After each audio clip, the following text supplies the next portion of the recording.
નમસ્તે વિદ્યાર્થી મિત્રો, લાસ્ટ લેક્ચરની અંદર આપણે એમની ગુણાત્મક બાબતો મતલબ એનોડ અને કેથોડ ઉપર કઈ કઈ નિપજો કેટલી માત્રામાં મળે છે માત્રા હવે આપણે જોઈશું. જથ્થાત્મક બાબતો આપણે હવે જોઈશું. જુદા જુદા દ્રાવણો માટે લાસ્ટ લેક્ચરની અંદર આપણે જુદા જુદા દ્રાવણો માટે કઈ નિપજ એનોડ ઉપર અને કોણ કેથોડ ઉપર મળશે એમની આપણે ઇલેક્ટ્રો કેમિકલ સિરીઝ ઉપરથી મતલબ કે આપણે EMF સિરીઝ પણ કહી શકીએ એમના વેલ્યુ ઉપરથી ફાઇન્ડ કર્યું કે કોનું રિડક્શન થશે અને કોનું ઓક્સિડેશન થશે. આપણે વાત કરી હતી કે બે બાબતો ભણવાની છે, એક આ નિપજની બાબતમાં અને બીજું હવે ભણવાનું છે કે એ જે નિપજ મળે છે એ કેટલી માત્રામાં મળે મતલબ જથ્થાત્મક. એ જથ્થો વજનમાં પણ હોઈ શકે, મોલમાં પણ હોઈ શકે અને વોલ્ટમાં પણ હોઈ શકે. તો આપણે હવે જથ્થો જોવાનું છે કે એનોડ ઉપર જો કોઈ નિપજ મળે છે તેમનું વજન કેટલા ગ્રામ છે અથવા કેટલા મોલ છે. જો કેથોડ ઉપર કોઈ નિપજ મળે છે તો એમનું વજન કેટલો છે, એમના મોલ કેટલા છે. મતલબ આપણે જે જથ્થો મળવાનો છે એ કાં તો વજનમાં હશે, મોલમાં હશે અને આપણે વોલ્ટમાં પણ લઈ શકીએ છીએ. બરાબર છે. વોલ્ટ આપણે એટલા માટે લખ્યો છે કારણ કે આપણે બેટરી જોડેલી છે ત્યાં. તો અહીંયા એ સમજવું જરૂરી છે કે વિદ્યુત વિભાજનની જથ્થાત્મક બાબતોની અંદર કઈ રીતે આપણે વજન પ્રાપ્ત થશે. તો આપણે એના માટે માઇકલ ફેરાડે નામના વૈજ્ઞાનિકે બે નિયમો આપેલા છે. એ નિયમો જોઈએ અને એમના સૂત્રની તારવણી કરીએ તો સૂત્ર આપને સાબિત થઈ જશે. તો આપણે નિયમ ભણવાના છે માઇકલ ફેરાડેના. બરાબર, વૈજ્ઞાનિકનું નામ છે માઇકલ ફેરાડે. નામ તો તમે સાંભળેલું જ છે. આપણે આગળ પણ આમનો ઉપયોગ કરેલો હતો. 96500 કુલમને આપણે કેટલા 1 ફેરાડે 1F તરીકે ઓળખતા હતા અને n ફેક્ટર એટલે કેટલા ઇલેક્ટ્રોન ટ્રાન્સફર થાય છે એમની સંખ્યા આપણે 1F દ્વારા બતાવતા હતા. તો માઇકલ ફેરાડેએ નિયમ આપેલો છે. એમાંનો પ્રથમ નિયમ જે છે એ આપણે ભણીશું. તો પ્રથમ નિયમ તમને એવું કહેવા માગે છે, ખાસ કરીને પેલા માઇકલ ફેરાડેની વાત કરીએ તો એમના જે નિયમો આપેલો હતો 1833 અને 34માં આ નિયમ એમણે પ્રસ્થાપિત કર્યો. હવે નિયમની વાત કરીએ તો પ્રથમ નિયમ એમણે આપેલો છે કે પ્રવાહને કારણે વિદ્યુત વિભાજન દરમિયાન કોઈ પણ વિદ્યુત ધ્રુવ પર થતી કોઈ પણ વિદ્યુત ધ્રુવ પર પ્રાપ્ત થતી નિપજ અથવા જથ્થો આપણે જે શબ્દ લગાડવો હોય તે લગાડી શકીએ છીએ. કોના સમપ્રમાણમાં હોય છે? નિપજ આપેલા અથવા પસાર થતા વિદ્યુતના જથ્થાને સમપ્રમાણમાં હોય છે. સમપ્રમાણમાં હોય છે મતલબ શું કહેવા માંગે, તમે જેટલી બેટરી જોડેલી છે એ જેટલો કરંટ ફ્લો કરશે, જેટલો કરંટ પાસ કરશે એમના સમપ્રમાણમાં તમને નિપજ મળે છે. મતલબ ડબલ્યુની વાત કરવામાં આવે તો ડબલ્યુ ચલે છે ક્યુ. કમ્પ્લીટ વસ્તુ છે. મતલબ જે વજન છે એ કોના સમપ્રમાણમાં મળે છે તો કે જે તમે બેટરી જોડેલી છે એ કેટલો કરંટ ફ્લો કરે છે એ વિદ્યુતના જથ્થાના સમપ્રમાણમાં છે. તો કરંટની વાત આવેલી છે, તેમની અંદર ઇલેક્ટ્રોન છે. તો ઇલેક્ટ્રોનની વાત પરથી આપણે પહેલાં એમનો ઇલેક્ટ્રોન પરનો ચાર્જની વાત કરી લઈએ. તો ખાસ કરીને આપણે ઇલેક્ટ્રોન પરના ચાર્જની વાત કરીએ તો ઇલેક્ટ્રોન પરનો ચાર્જ કેટલો છે તો આપણે જાણીએ છીએ 1.6 × 10⁻91. આ વસ્તુ આપને ખ્યાલ છે. તો ઇલેક્ટ્રોન પરનો જે ચાર્જ છે પહેલાં આપણે એમની કેલ્ક્યુલેશન કરી લઈએ અને આપણે એમના મોલ ઇલેક્ટ્રોનની પણ વાત કરી લઈએ. તો એ ઇલેક્ટ્રોનના ચાર્જ પરથી આપણને ખબર પડશે કે કેટલો ચાર્જ ત્યાં ટ્રાન્સફર થયો છે. એક ઇલેક્ટ્રોન પરનો ચાર્જ કેટલો છે તો આપણે લખી દઈએ 1.6 અથવા તમે 0 પણ લખી શકો છો. 1.6021 × 10⁻90 બરાબર છે, માઇનસ છે. હવે એક ઇલેક્ટ્રોન પરનો આટલો ચાર્જ છે. તમને કીધું ભાઈ એક મોલ ઇલેક્ટ્રોન પરનો ચાર્જ કેટલો છે તો આપણે એ ખબર હોવી જોઈએ. એક મોલ ઇલેક્ટ્રોન મતલબ સંખ્યા કેટલી થશે તો કે 6.022 × 10⁻23. તો માત્ર બંનેનો શું કરવાનું થશે? ગુણાકાર. તો અહીંયા લખી દઉં છું, એક મોલ ઇલેક્ટ્રોન પરનો ચાર્જ ઇઝ ઇક્વલ ટુ મોલની સંખ્યા એટલે કે 6.022 × 10⁻23. એનો ગુણાકાર કોની સાથે થશે તો કે એક ઇલેક્ટ્રોન પરના ચાર્જ સાથે એક ઇલેક્ટ્રોન પરનો ચાર્જ છે 1.60 એને ગુણ્યા 10⁻⁹ ચલો આ બંનેનો તમે ગુણાકાર કરશો તો આપને ફાઇનલ આન્સર મળશે 96487. આનો એકમ શું હશે? તો આ થઈ ગયો આને આપણે કેમિસ્ટ્રીની ભાષામાં લગભગ કેટલું લઈએ છીએ? 96500. આપણે એને રાઉન્ડ ફિગરમાં 96500 તરીકે લઈ લઈએ છીએ. અને આનો એકમ શું થઈ ગયો? કુલમ પર મોલ, કારણ કે એક મોલનું શુદ્ધેલું છે તો એ થઈ ગયો કુલમ પર મોલ. અને આ જ કુલમને 96500 કુલમને આપણે કેટલો 1 ફેરાડે તરીકે ઓળખીએ છીએ. આ આપણે નન્સ ઇક્વેશનની અંદર પણ સાબિત કર્યું હતું. તો આ જે ચાર્જ છે એ ડબલ્યુ ચલે છે ક્યુ, આના સમપ્રમાણમાં છે. મતલબ બેટરી જેટલો કરંટ ફ્લો કરશે, ફ્લો શેમાં કરશે? કાં તો કુલમમાં કાં તો ફેરાડેમાં. તો એ જે બેટરી છે જેટલો કરંટ ફ્લો કરશે એના સમપ્રમાણમાં તમને વજન મળે છે. બરાબર છે? આ વસ્તુ સમજી લઈએ. હવે બીજી વસ્તુ પણ સાથે સાથે સમજી લઈએ કે ક્યુ બરાબર શું થશે. ઓકે, અને આપણે એ પણ જાણીએ છીએ કે ચલેશની નિશાની હટાવો તો કોઈ અચળાંક મૂકવો પડે. તેથી આપણે ચલેશની નિશાની હટાવી દઈએ તો ડબલ્યુ ઇઝ ઇક્વલ ટુ ચલેશની નિશાની હટાવીને અચળાંક મૂકીશું ઝેડ ઇન્ટુ ક્યુ. સમજાણી વસ્તુ. હવે અહીંયા બતાવી દઈએ ભાઈ ક્યુ બરાબર શું છે. તો આપણે જે ચાર્જ કહીએ છીએ શું છે? તો કે કેટલો કરંટ ફ્લો થાય છે અને કેટલા સમયમાં. તો ક્યુ બરાબર શું થશે? I into T. આ છે કરંટ, કેટલો કરંટ ફ્લો થાય છે, અને આ છે સમય, ટાઈમ. કેટલા સમયની અંદર કેટલો વિદ્યુત પ્રવાહ પાસ થાય છે એને આપણે ક્યુ તરીકે અહીંયા બતાવીએ છીએ. મતલબ તમને કહી દીધું હોય ભાઈ 1.5 એમ્પિયર પ્રવાહ 2 સેકન્ડ માટે પસાર કરવામાં આવે છે તો 1.5 ગુણ્યા 2 સેકન્ડ એટલે તમને ક્યુનો આન્સર મળશે. હવે વસ્તુ અહીંયા એ છે, આ તો આપણે વજનની બાબતમાં બતાવીએ તો ઝેડ શું છે? તો ઝેડ માટે આપણે અલગથી સૂત્ર સાબિત કરવાનું છે. હવે અહીંયા ઝેડને સૂત્ર કરતાં બનાવી દઈએ આપણે. અત્યારે ક્યુની કિંમતને આપણે સાઈડમાં રાખી દઈએ. ઝેડને સૂત્ર કરતાં બનાવી દઈએ તો ઝેડ ઇઝ ઇક્વલ ટુ શું થશે? ડબલ્યુ અપોન ક્યુ. બરાબર છે? કારણ કે ક્યુ ક્યાં આવતો હશે? છેદમાં. તો આ વસ્તુ અહીંયા સમજવાની હતી, ડબલ્યુ અપોન ક્યુ. હવે માનો કે જે ચાર્જ અહીંયા મને મળે છે ક્યુ બરાબર આપણે શું લીધું? I into T. તો અહીંયા લઈ લો ભાઈ ક્યુ બરાબર કેટલા કુલમ છે? 1 કુલમ. 96500 કુલમ બરાબર 1 ફેરાડે થાય, પણ હું 1 કુલમની વાત કરું છું. તો ક્યુની વેલ્યુ કેટલી થઈ જશે? 1. અગર ક્યુની વેલ્યુ 1 થઈ જાય તો ઝેડ ઇઝ ઇક્વલ ટુ શું થઈ જશે? ડબલ્યુ. તો ફાઇનલ સૂત્ર મળશે Z is equal two W. ક્યારે? ક્યુની વેલ્યુ તમે 1 કુલમ મૂકો ત્યારે. 1 કુલમ ક્યારે હશે એ આપણે અહીંયા સાબિત કરવાનું છે. જેમ કે આપણે એક ઉદાહરણ પર લઈ લઈએ. માનો કે ઉદાહરણ તરીકે આપણે લઈએ સોડિયમની વાત કરીએ. સોડિયમ પર કેટલા ઇલેક્ટ્રોન છે? તો આપણે જાણીએ છીએ ભાઈ સોડિયમ પ્લસ 1 ઇલેક્ટ્રોન મેળવીને એ સોડિયમમાં રૂપાંતર થાય છે. આ આપણું કાલનું સમીકરણ છે. બરાબર? લાસ્ટ લેક્ચરની અંદર આને વજાય કઈ રીતે કે ભાઈ સોડિયમ છે 1 મોલ ઇલેક્ટ્રોન લઈને કેટલી નિપજ આપે છે? 1 મોલ નિપજ આપે છે. મોલ બરાબર આપણે જાણીએ છીએ વજનના છેદમાં અણુભાર. તો આ વસ્તુ સમજવાની છે. તો અહીંયા હું લખી શકું ભાઈ 1 મોલ ઇલેક્ટ્રોન લઈને સોડિયમ 1 મોલ સોડિયમ આપે છે. 1 મોલ સોડિયમ નિપજ મળે. 1 મોલમાં વજન કેટલું હોય? તો અહીંયા પણ લખી 1 મોલ ઇલેક્ટ્રોન બરાબર એનો જે વીજભાર છે 1 મોલ ઇલેક્ટ્રોન પરનો ચાર્જ કેટલો છે? 96500 કુલમ. તો 96500 કુલમ ચાર્જ લઈને બરાબર છે 23 ગ્રામ સોડિયમ મળે. કારણ કે સોડિયમનો અણુભાર કેટલો છે? 23 ગ્રામ. 1 મોલ સોડિયમનો અણુભાર કેટલો થાય? 23 ગ્રામ.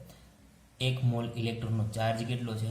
96500. તો હું ખાલી ત્રિરાશિ જ મૂકું છું કે 96500 કુલંબે આ ચાર્જ થઈ ગયો, ઇલેક્ટ્રોન પરનો ચાર્જ થઈ ગયો. 23 ગ્રામ સોડિયમ મળે તો મારે કેટલા જોઈએ છે? 1 કુલંબે. તો 1 કુલંબે બરાબર 1 કુલંબે કેટલો ચાર્જ મળે? તો 23 એને ભાગ્યા 96500. કમ્પ્લીટ વસ્તુ છે. તો આ વસ્તુ અહીંયા હું તમને પૂછવા માગું છું કે કહેવા માગું છું કે 23 ભાગ્યા 96500 ક્યારે? 1 ઇલેક્ટ્રોનની વાત કરી છે તો અહીંયા હું શું કરી દઉં? 1 ઇલેક્ટ્રોનની બાબતમાં વાત છે, 1 મૂકી દઈએ. બરાબર? આ જે આન્સર આવ્યો એ બરાબર. તો આ રીતે અહીંયા સમજવાનું કે માનો કે સોડિયમની વાત હતી તો આપણે એક ઇલેક્ટ્રોનની બાબતમાં વાત કરીએ. પણ માનો કે હવે બીજું ઉદાહરણ લઈએ. આપણી પાસે છે mg. ઓકે, હવે mg પર ચાર્જ 2 હોય છે, તો mg પ્લસ 2 બે ઇલેક્ટ્રોન મેળવીને 1 મોલ mg આપશે, કારણ કે એમના ઉપર ચાર્જ કેટલો રહેલો છે? +2. સમજો વસ્તુને. તો અહીંયા લખી શકું ભાઈ કે 2 મોલ ઇલેક્ટ્રોન આપીને 1 મોલ mg મળે છે. 1 મોલ mg નું વજન આપણે લખવાનું છે. તો લખી શકીએ ભાઈ 2 મોલ ઇલેક્ટ્રોન એટલે કે 1 મોલ ઇલેક્ટ્રોન પરનો ચાર્જ કેટલો છે? 96500. તો 2 પર એને ગુણ્યા 2. 1 મોલ mg મતલબ કેટલું વજન થશે? તો mg નું વજન છે 24 ગ્રામ. બરાબર છે? mg નું વજન કેટલું થઈ જશે? 24 ગ્રામ. તો સિમ્પલ વસ્તુ અહીંયા તમે લખી શકો ભાઈ. શું લખશો હવે? તો કે ભાઈ 1 કુલમ, આ એમના કુલમ થઈ ગયું, 1 કુલમ દ્વારા કેટલા ગ્રામ મને મળશે? તો અહીંયા ડાયરેક્ટલી લખી શકું છું કે 24 ભાગ્યા 96500 એને ગુણ્યા 2. જુઓ અહીંયા 1 આવે છે, અહીંયા કેટલા આવે છે? 2. આ 1 સોડિયમના પરનો ચાર્જ છે, આ 2 mg પરનો ચાર્જ છે. તો હું શોર્ટમાં તમને એવું કહેવા માગું છું કે જે પણ તત્વ આપેલું છે એમની જે વેલેન્સી છે, મતલબ એ કેટલી સંયોજકતા ધરાવે છે, એ અહીંયા ગુણાકારમાં તમારી જોડે આવે છે. અને આ જે સાબિત થયું એ જ આપણા માટે શું છે? z. બરાબર છે? અહીંયા જ આપણે જે ઝેડની વેલ્યુ મૂકીએ છીએ એ આ રીતે આપણે મૂકવાની છે. તો સામાન્ય રીતે આપણે સૂત્ર પણ મૂકી શકીએ છીએ. અહીંયા સૂત્ર કઈ રીતે તમે બનાવશો? તો ઉપર જે આ મૂકેલું છે એ શું છે? અણુભાર. કોઈ પણ તત્વનું અથવા અણુનું વજન એ થઈ ગયો અણુભાર. છેદમાં શું છે? તો કંઈક રકમ છે, એ છે 96500. અને એમને ગુણ્યા ઇલેક્ટ્રોનની સંખ્યા છે, અહીંયા 1 હતી, અહીંયા 2 હતી, કોઈકમાં 3 આવશે. મતલબ ઇલેક્ટ્રોનની સંખ્યાને આપણે શેના વડે બતાવીએ છીએ? n વડે. n ફેક્ટર કહી શકો. આ n મોલનો નથી. બરાબર છે? તો આપણે ફાઇનલી સૂત્ર અહીંયા એવું મળશે કે તમારે જો ઝેડની કિંમત મૂકી હોય તો મોલેક્યુલર માસ મતલબ molecular weight by 96500 into n factor. સમજ પડી? ઇન્ટુ શું આવશે? n factor. લેક્ચરને ફરીવાર જોઈ લેજો. ના સમજ પડી હોય તો અહીંયાથી પહેલેથી શરૂઆત કરીશું આપણે કે જે અણુભાર મૂકીએ છીએ એને ભાગ્યા 1 કુલમ પરનો આપણે ચાર્જ તરીકે ગણતરી કરતા હતા. 1 મોલનો ચાર્જ 96500, તો અણુભાર ભાગ્યા એમનો 96500. અને કેટલા ઇલેક્ટ્રોન એ ગેઇન કરે છે, મેળવે છે, એમનો ગુણાકાર. 3 હોત તો 3 આવત, 1 છે તો 1 છે, અને 2 આવે તો અહીંયા નીચે 2. તો આપણે ફાઇનલી સૂત્ર મૂક્યું કે કોઈ પણ તત્વનો અથવા અણુનો અણુભાર એટલે કે મોલેક્યુલર વેઇટ એને ભાગ્યા 96500 અને એને ગુણ્યા જે ઇલેક્ટ્રોનની સંખ્યા છે એ ઇલેક્ટ્રોનની સંખ્યા શું કહેવામાં આવશે? n factor.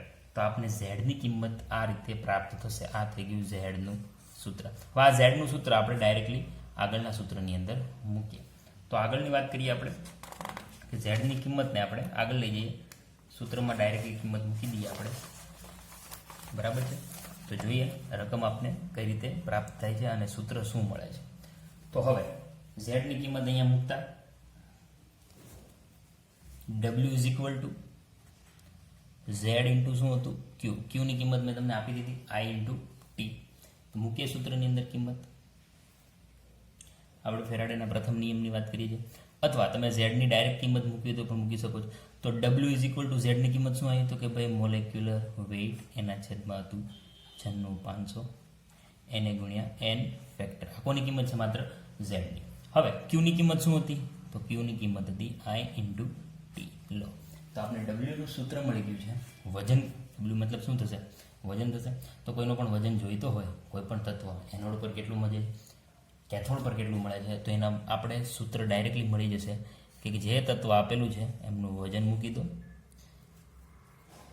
બેટરીમાંથી કેટલો પ્રવાહ વહે છે, કેટલા સમય માટે, ભાગ્યા 96500, અને જે તત્વ છે એમનો ચાર્જ કેટલો રહે છે, કેટલા ઇલેક્ટ્રોન મેળવે છે અને કેટલા ઇલેક્ટ્રોન ગુમાવે છે, એટલે કે n ફેક્ટર મૂકી દો. તો અહીંયા આપણે એ પણ ડાયરેક્ટલી મળી જાય. ચલો, હવે આના ઉપરથી આપણે બીજા સૂત્રોનું પણ તારવણી, આપણે વજન મળી ગયું. હવે મોલની વાત કરીએ અથવા આગળની પણ કોઈ તત્વની વાત કરીએ તો વજન આ મોલેક્યુલ વેલ છે, હું બરાબરની આ બાજુ લાવું તો ક્યાં આવતું રહેશે? છેદમાં આવતું રહેશે. સમજણ પડે છે? ઓકે, તો હું અહીંયા લખી શકું ભાઈ ડબલ્યુના છેદમાં mw ઇઝ ઇક્વલ ટુ શું થઈ જશે? આ તો પદ અહીંયા જ આવેલું છે. હવે એને તમારે કેવું હોય તો શું કહેશો? બરાબર, વજન એના ભાગની અંદર આપણે લીધું છે અણુભાર, અથવા તમે ડાયરેક્ટલી એન ફેક્ટરને પણ લઈ શકો છો. તો એન ફેક્ટરને તમે આ બાજુ લઈ લો, મોલેક્યુલર વેઇટને આ બાજુ લઈ લો,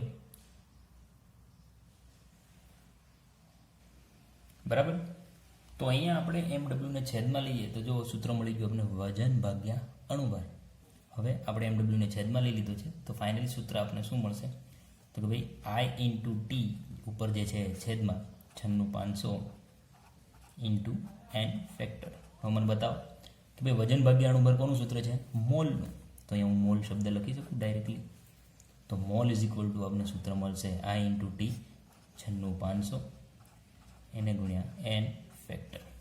ચલો તો ફાઇનલી આપણે મોલનું પણ સૂત્ર મળી ગયું છે. આ થઈ ગયું આપણું મોલનું સૂત્ર. આગળ વાત કરીએ. હવે અહીંયા કોનો રેશિયો છે? આ સૂત્રની ઉપરથી વાત કરીએ તો કે અણુભાર છેદમાં એન ફેક્ટર. તો અણુભાર છેદમાં એન ફેક્ટરને શું કહેવામાં આવશે? તુલ્યભાર. બરાબર છે. તો એ પણ આપણે આ સૂત્ર ઉપર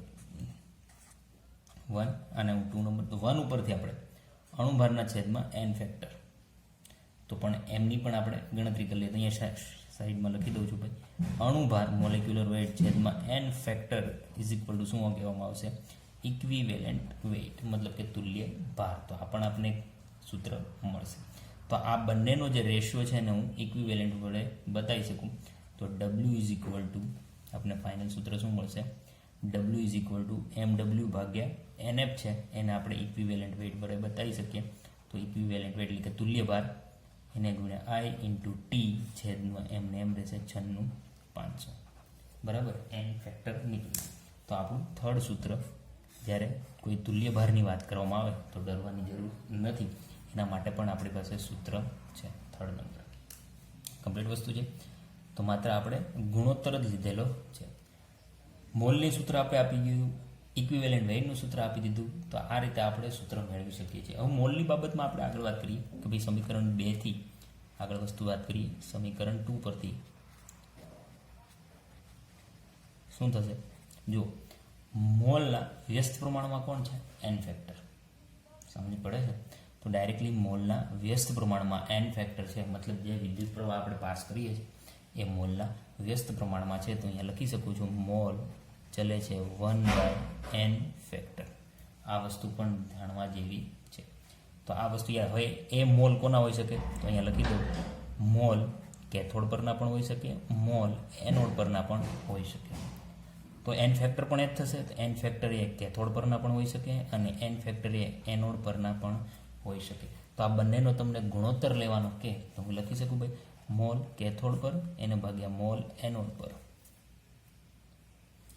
આ એકબીજાના વ્યસ્ત થશે. તો કેથોડ પરના છે તો એની સામે કોણ આવશે?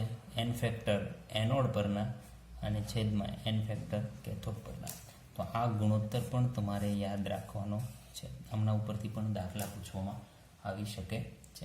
તો ફાઇનલી આપણે આ રીતે W is equal to Z ક્યુના પરથી એમના સૂત્ર મેળવેલા છે. ડાયરેક્ટલી તમે એમને અહીંયા આપણે સૂત્ર મેળવી દીધું છે. ડબલ્યુ ઇઝ ઇક્વલ ટુ વજન કોઈ પણનું મળશે આપણે, મોલેક્યુલર માસ હોવું જોઈએ, આપણી પાસે એમ્પિયર હોવો જોઈએ, કેટલા સમય માટે બેટરી ચાલુ રાખી છે એમનો ટાઈમ હોવો જોઈએ, અને 96,500 તો એક કિંમત છે, અને કેટલા ઇલેક્ટ્રોન શિફ્ટ થાય છે એ એન ફેક્ટર આપણી પાસે હોવો જોઈએ. તો તમે કોઈ પણ સેલ બનાવેલો હશે વિદ્યુત વિભાજન કોષ, બરાબર છે, તો એમની ઉપરથી તમે ડાયરેક્ટલી એનોડ અને કેથોડ ઉપર કેટલું વજન મળે છે એમનો તમે ગુણોત્તર અથવા મોલ અથવા વજન શોધી શકો છો. પણ સૂત્ર આપણી પાસે 1, 2 and 3 અને આ માત્ર આપણે યાદ રાખવાનું છે. તો નેક્સ્ટ લેક્ચરની અંદર આ સૂત્ર ઉપરથી આપણે દાખલા ગણીશું જે આપણે આગળ ધ્યાનમાં લઈશું.